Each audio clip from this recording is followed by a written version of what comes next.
You are listening to This is Oklahoma, hosted by Mike Hearn, telling stories of Oklahomans and those that have made it their home. What's up, guys? Welcome back to another episode of This is Oklahoma podcast. Mike Hearn here, your host, back with another episode. Excited to share this episode with you today. But before we do, I've got to thank our sponsors. First of all, the Oklahoma Hall of Fame. They've been a huge part of this podcast for the last few years. So the Oklahoma Hall of Fame have been sharing Oklahoma's story through its people since 1927. For more information on the Oklahoma Hall of Fame, go to www.oklahomahof.com. And for daily updates, go to oklahomahof on Instagram and give them a follow. Our other sponsor today is the Choctaw Nation. Now, the Choctaw Nation have sponsored pretty much everything in Oklahoma. They're a huge supporter of Oklahoma, and it's an honor to have their name and their brand supporting this podcast. A huge shout out to Governor Anatoby for supporting this podcast. It really means a lot. Our third sponsor is Diffie Ford Lincoln down in El Reno. Now, this one makes me so happy because these guys are great friends of mine, play a lot of golf together. I've bought my cars from them, do most of my oil changes down there, have a cup of coffee, hang out down in El Reno. It's a good spot to go. And not only are they great friends, but they provide a great service. So for over 60 years, third generation family owned Oklahoma business down in El Reno. They're also in Bethany as well. So people in the Bethany area know the Diffies really well.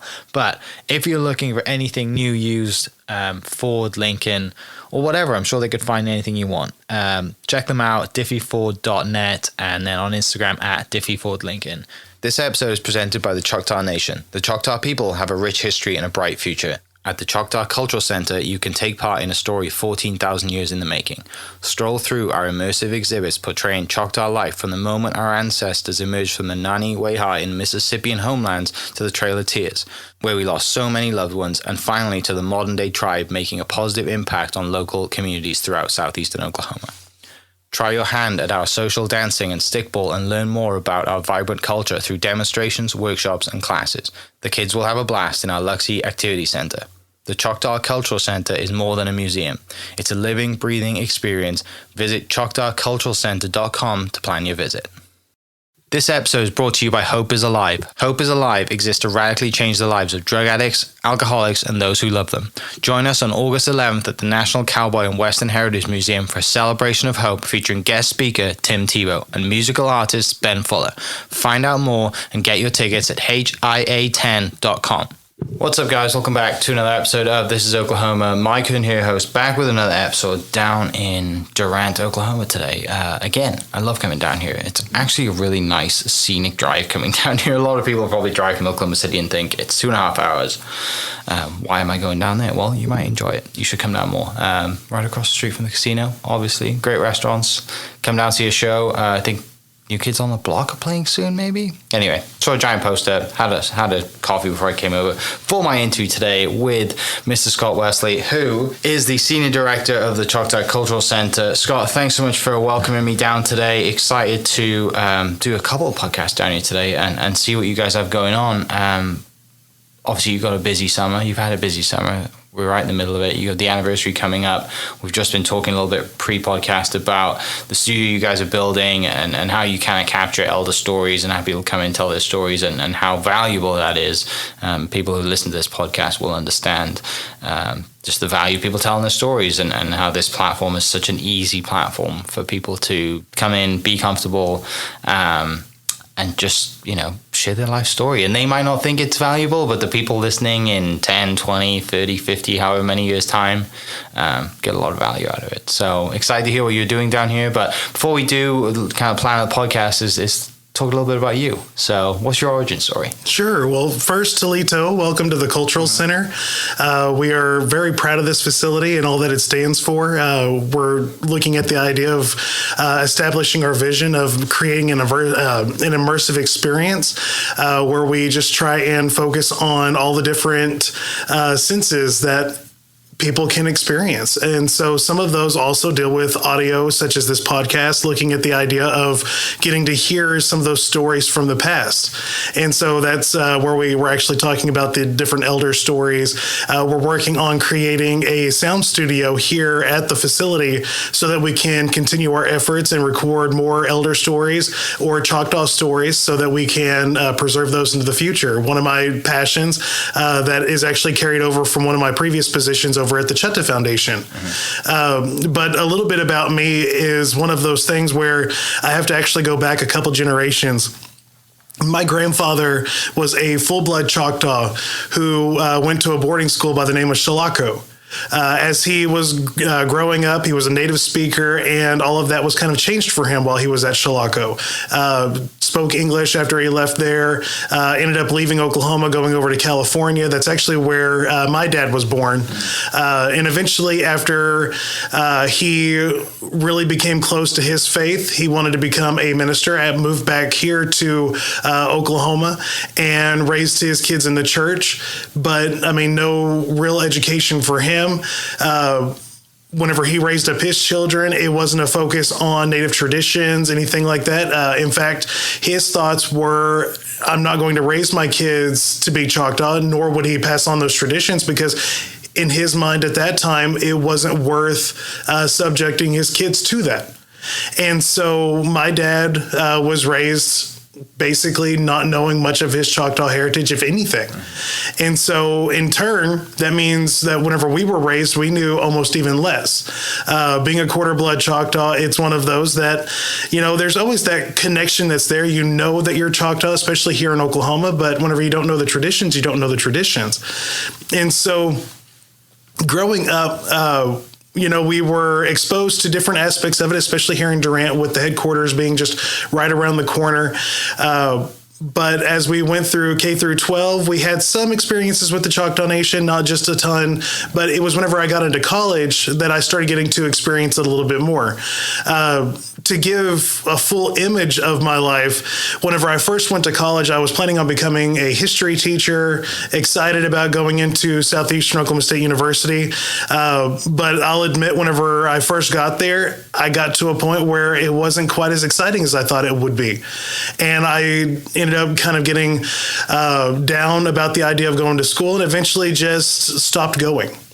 Nobody told me about the withdrawal process. So while I was being paid to go to school through scholarships, I ended up failing 3 of my classes and I got a D in 1. I ended up with a 2.51 GPA and ended up failing out of college and trying to figure out what in the world do I go from here. Well, one of my teachers from high school took a little bit of compassion on me. She knew that I had an affinity towards multimedia technologies, and so brought me in to try and help teach some of our students during some of our broadcasts there, and then encouraged me strongly go to OSUIT, Oklahoma State University Institute of Technology. It was Okmulgee back then. And so took that leap of faith, went toward the campus, and this is the point in time where I have to say that to tell my story, I have to say that God had his fingers all over my story, because there's no way that this happens without him. But in the program that I was signing up into, Multimedia Technologies, that program had already filled up all of its seats. Well, whenever I went and toured, I didn't realize I was being interviewed at the time. His name was Dennis Crouch, actually took me over to admissions and said I'd like to expand my seats by 1 and let him in.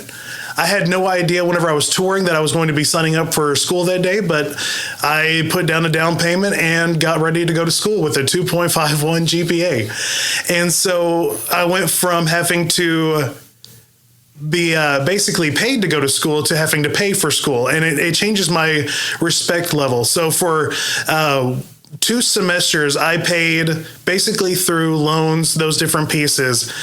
But then God also started providing. And there was a program here at the Choctaw Nation that actually allowed me to go to a vocational school that would actually help me. It's called vocational development, help me pay for my time at OSUIT.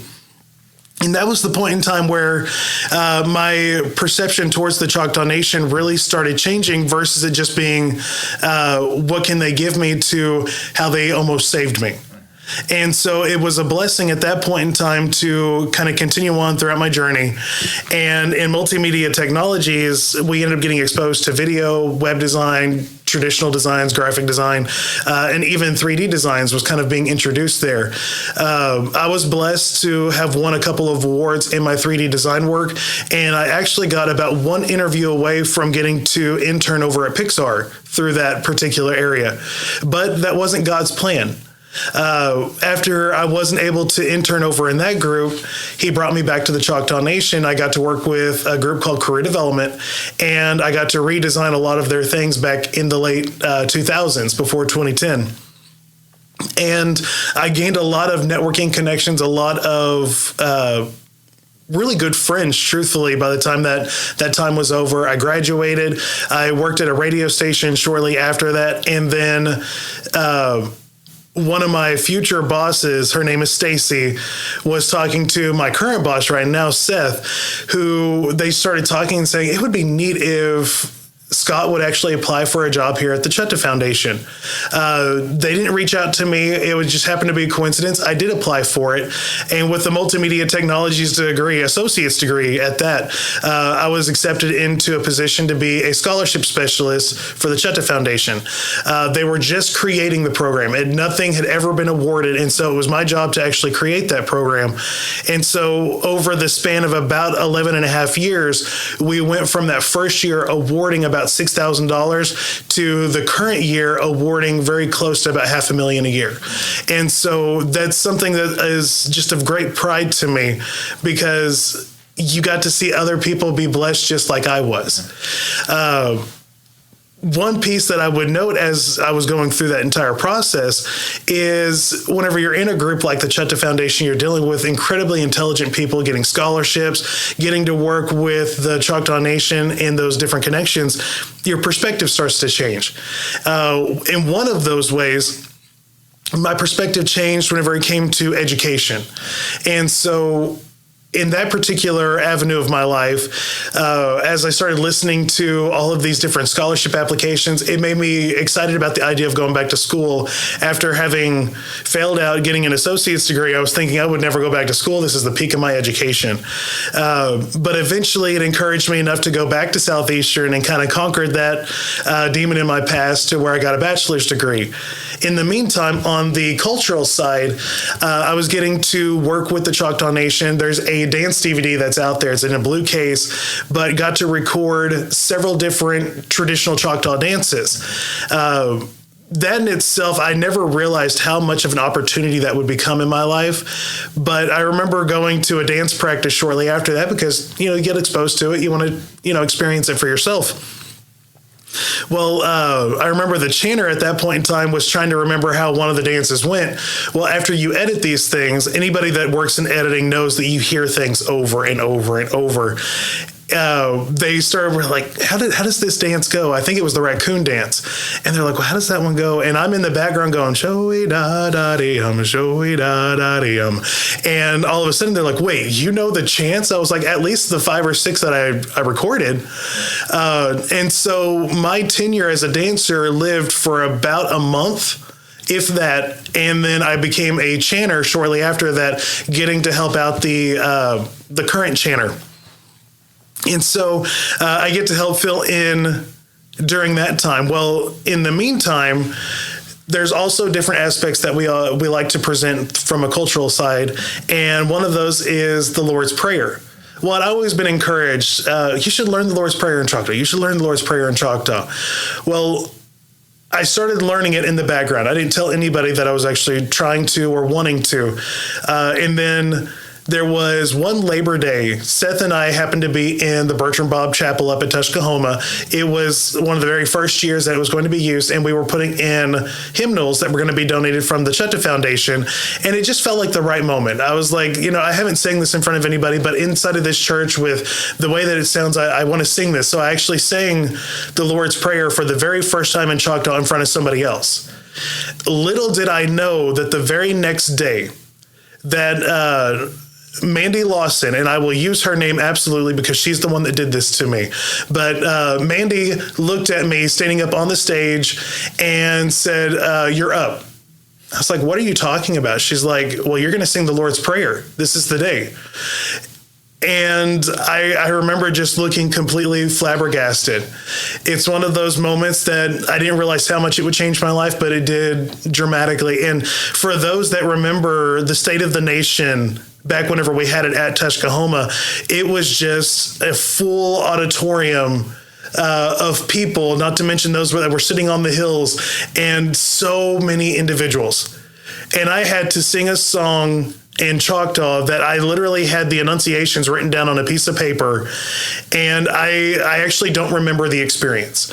I know that it went well because there's a recording of it, but I don't remember it at all. I remember coming to back in the green room, and they were like, "Oh, you did a good job." I was like, "What? What happened?" But at that point in time, I actually got to start singing the Lord's Prayer in Choctaw, and it's one of my absolute pleasures because whenever you start looking at what the Lord's Prayer means, it's truly a declaration of war against sin.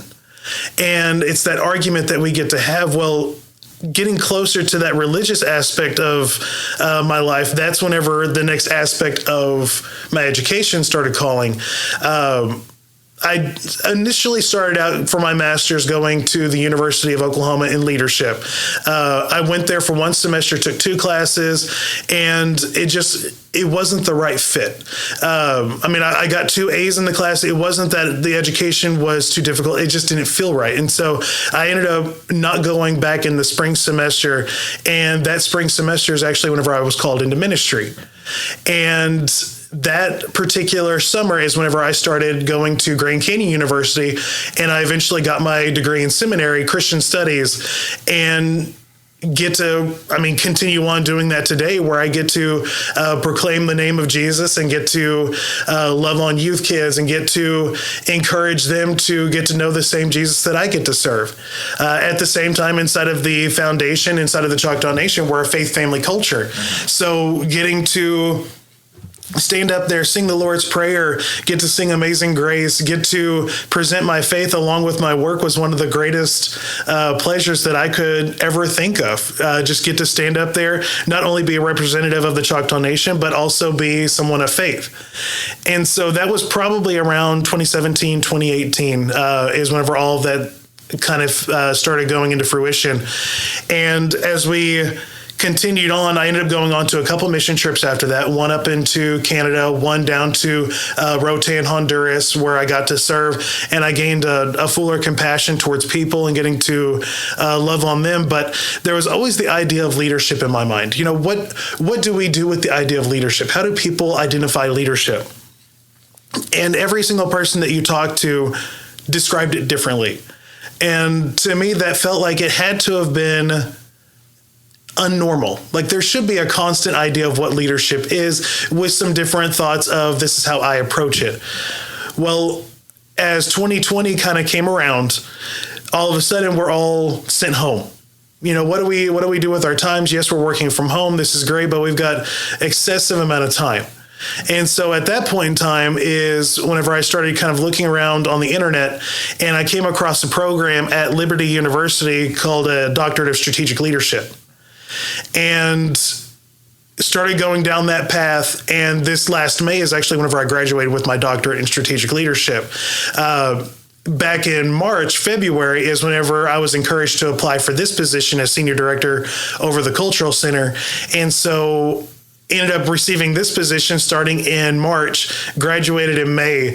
And it was one of those things. And the reason why I started so far back as I did is because you have 2 generations ago that went to a boarding school, Shalaco, encouraged not to go to the Choctaw route, to his grandson now being the leader over the Cultural Center and having a doctorate degree. And so that is a testimony that is not because of what I've done. If I was the one that was in charge of my life, I'd be the person that failed out of college. But it's whenever you start letting God guide and lead you down the route that you need to, that's when miracles start taking place. And so I can't boast about anything that I do. It has to be through him because otherwise it wouldn't exist. Yeah. And so it's really, truly a pleasure to be in the position that I am today, to try and lead these amazing individuals that are here at this facility to try and develop that immersive experience using all of the gifts that God has given me, not only through leadership, but through multimedia technologies and nonprofit experience, all of these different pieces that he's been equipping me throughout all of these years to now try and impact this facility that is about to finish up its 2nd year going into its 3rd year. And so that's like the quick summary of who I am. pretty good job. Just listen to your story. Like it all, I love like the points, right? And it goes back to, you failed out of college, but there's that one teacher that's like, you know what? You seem like you might like technology and multimedia studies. Come over here.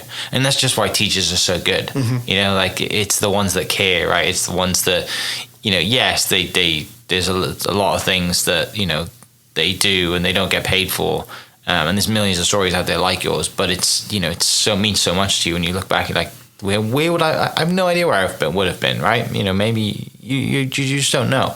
And it's great, to point out that like, that's just the impact that teachers have. And shout out to all the teachers out there for doing, saving kids and saving guys, girls, whoever it is like that. And just, like I said, you have a doctorate degree now, which is incredible. In particular, that teacher, her name is Dawn Hicks, and it was one of my pleasures that whenever I was actually starting to look towards moving in my education, she actually came to me and was saying, what is this career development group like? That group that, brought me in for that internship. Dawn still works inside of that group today. Shortly after I got to talk to her about that, she applied for that position, is still working with career development today. Yeah. So it's one of those things where it's such a blessing to be touched by teachers, but then whenever you can give back to those same individuals, it changes life. Right. And then you get to pass it on to others. It truly is just a blessing to be that faith family culture. Right. Family being, extended as well to your coworkers, to all those that make an impact in your life. Yeah. Two things that stood out as well. You have a love for history, and seems like you can really sing. So where do those two things come from? So history is one of those things. I had a teacher back in middle school. Her name was Mrs. Britton, and it was one of those that she would just bring history to life. It was so fascinating the way that she would describe it. Your mind would almost just gloss over, and you would almost picture the way that she would describe these different things. And that always stuck with me because I love getting to hear audio and visual. That's just one of my favorite things. And little did I realize that the idea of having a love for history would lead so much into like multimedia technologies and those different connections that way.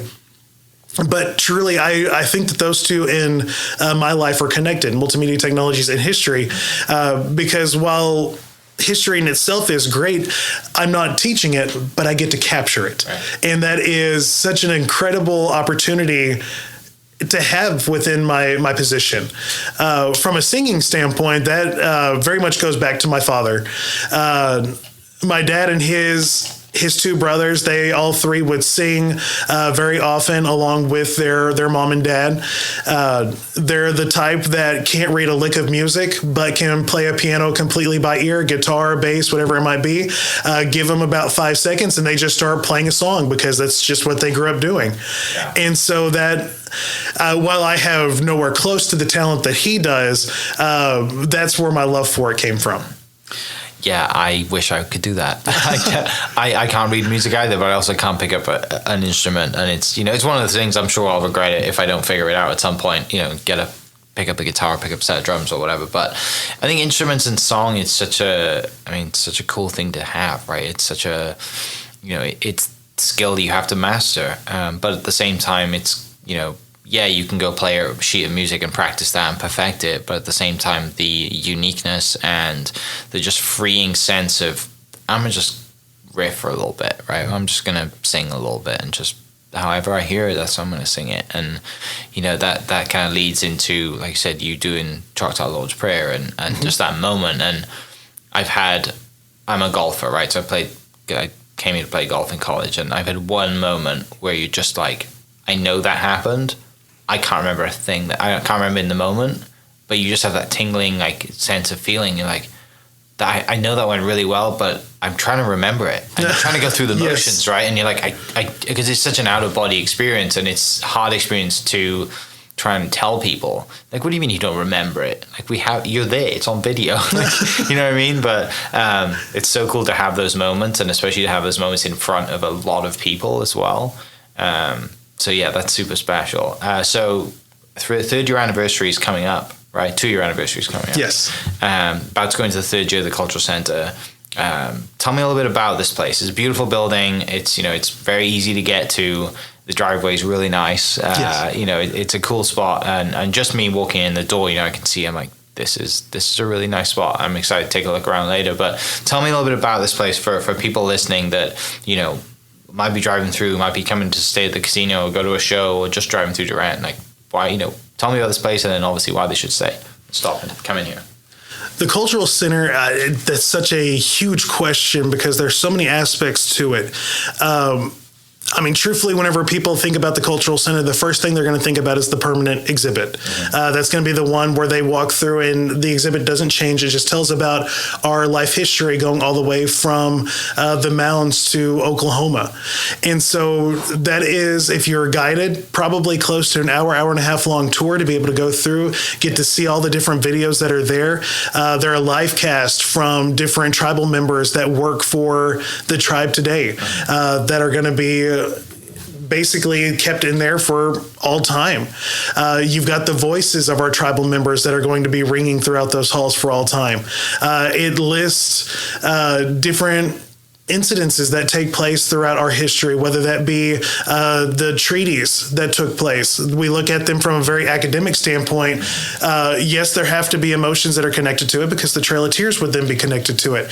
But there's the win that takes place whenever we get to Oklahoma, where we reclaim our education, we reclaim our churches, we get to see Grandma's house there, and we get to see life as it was back whenever we first got to Oklahoma. And then we can look at this facility today to see where we've come from to where we are today. And that is one of the blessings that we have whenever it comes to that permanent exhibit, is that you get to see how far life has truly taken us. And you can see God's handprint throughout the entire exhibit. Even looking at the Moundville presentation, so the early on times, you see the idea of the cross being presented in the connection to the different mounds.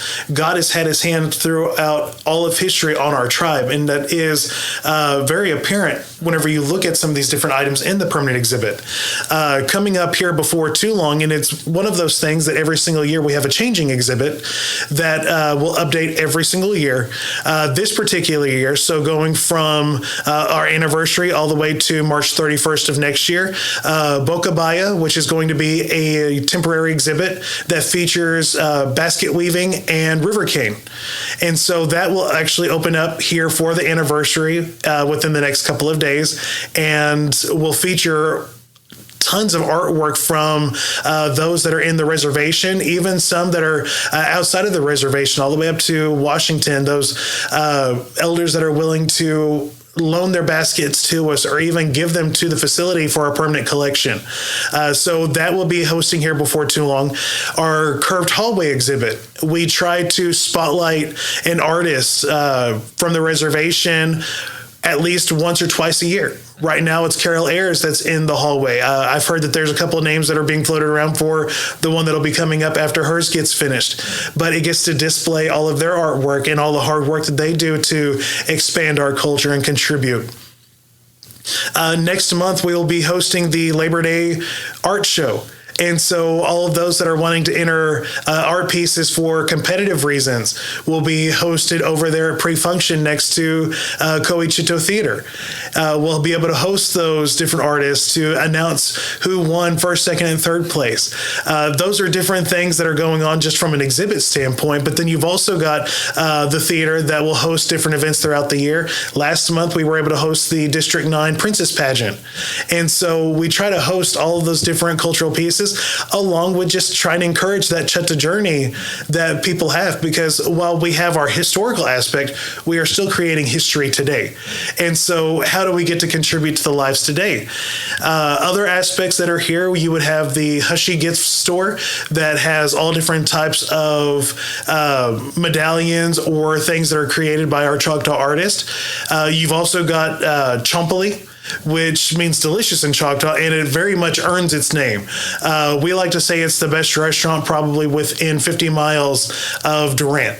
It is absolutely incredible. Chef does a fantastic job and is even looking at possibly updating her menu here before too long.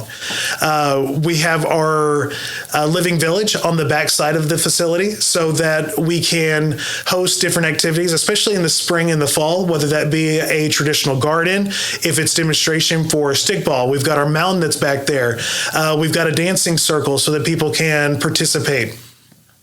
On the outside of the facility, we have different statues that are going up. It grows a little bit every single year. We gain probably another statue every single year. On the further side, we've got a competitive stickball field where we've been hosting different competitions and tournaments that have been going on. Next year, we're looking at putting in a concession and some restrooms out there so that we can expand the activities that are out there. We've also got a practice field so our stickballers can practice and get ready for those tournaments.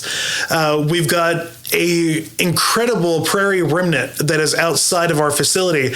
In truth, it's the largest prairie remnant left in the reservation of the Choctaw Nation of Oklahoma, right here on an education facility. So that drive that you were coming up with, that is an area that is literally, it's from history itself.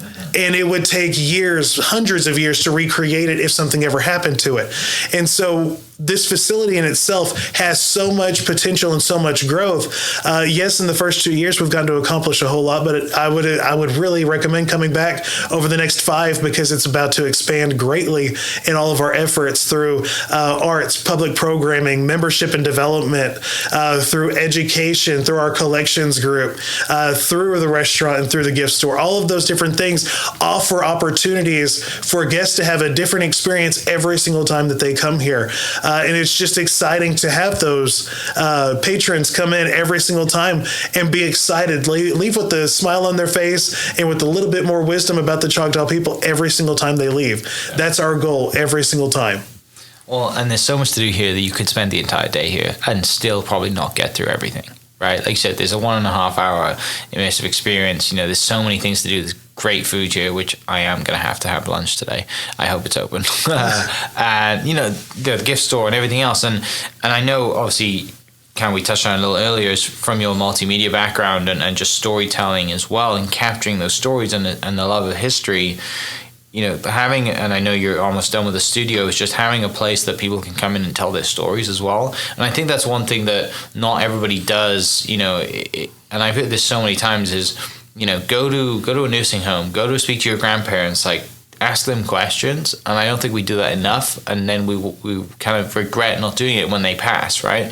And the one thing that I think, you know, Choctaw Nation does, and other nations as well, is, you know, it values the experience, the life experience, and just the storytelling and the life that the elders have lived, just to give back, right? So it's just having those people and come in and tell stories. And I think a lot of people in society, just kind of, the older you get, it's just like, we don't need you, you're old. You know, like, just not get out of the way, but, you know, it's just kind of like, you'll be in your house, and it's sad, right? Because those people, yes, they get lonely, but they have so much, they've lived so much life and they've seen so much change that their stories are incredible. Yes. And the one thing that you know, people do very well is that when you get those people in front of a camera, you just have to turn the camera on and just say, tell me about yourself.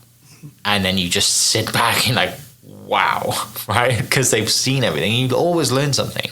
So I'm interested to hear some of the stories that you've brought in with your elders, and the stories that they've told and the impacts that they have, and just the first 2 years of having, you know, your cultural center here.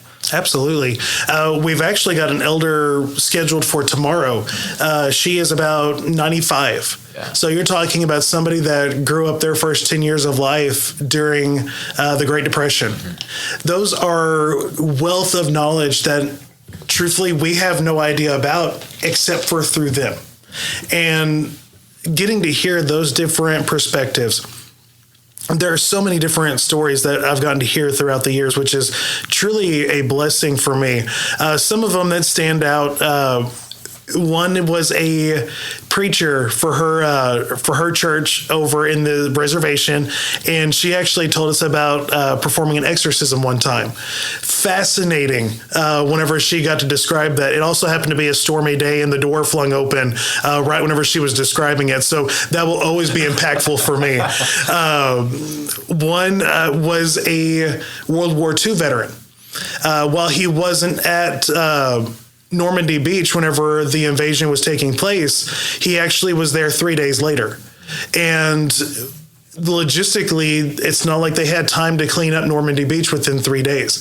And so the sights that he saw were just incredibly horrific. And it was one of those things that as he would tell this story, he would actually start to shake because he would start to relive it. But then he would tell a joke to bring himself back down, just to see that life moment of how he had to cope with what he was burdened with throughout all of life.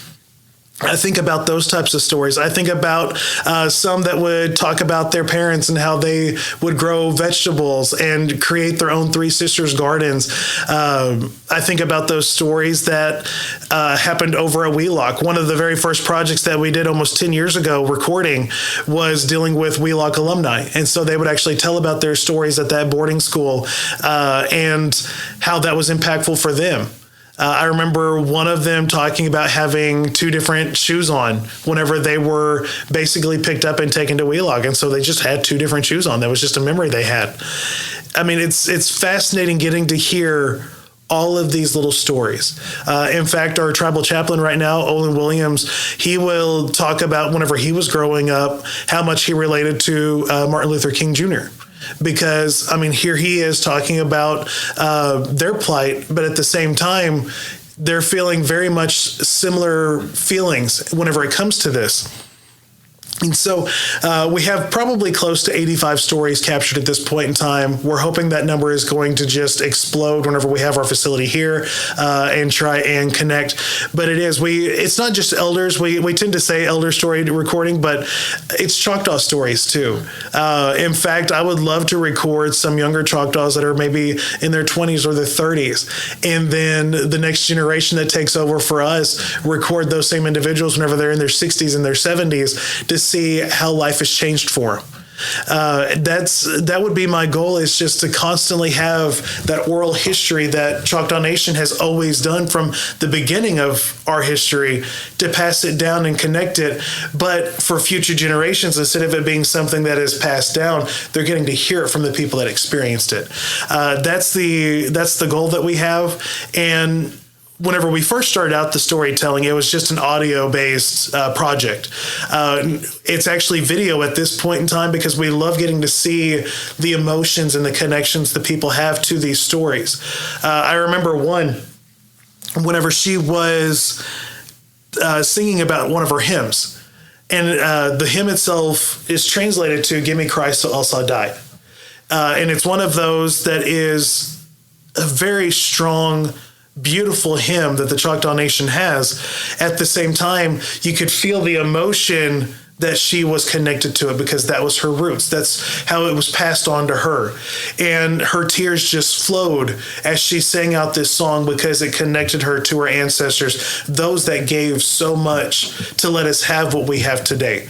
That's what the Elder Storytelling Project truly does for us, is that we get to carry on those pieces. And not only do we get to have it, but it can be expanded to the world so that they can see, this is the Choctaw Nation. This is how we have been. This is who we are. And this is the gift that God has given us to share. I absolutely love the Elder Storytelling Project. And it's one of those that as soon as that sound room is built, we're going to make it go crazy, because what better place to record stories than someone that might go through, get to see all these different pieces in the permanent exhibit, and get to then come back and talk about what their Choctaw story is. And a Choctaw story, it's one of those things that we ask on a scholarship application too, is what is your Choctaw story? It doesn't have to be a book report about the World War I code talkers. It doesn't have to be about one of the previous chiefs. I mean, it's great if you know all that information, but your Choctaw story is your story. You know, how have you contributed to this world? What has your Choctaw spirit done to make an impact? And that's what we want to know. That's the Choctaw journey today. And so that's what we try and encourage throughout not only our elders, but the younger individuals, is how do you take that Choctaw spirit and share it? How do you love on your neighbors through that spirit that's been passed on to you? That's what we really try and encourage. Yeah, I mean, I can see the passion in your voice. You know, like you said, you know, God had his hands on you without you knowing, and it kind of leads you to a spot where you're at now, and you look back and you think, how did I end up here?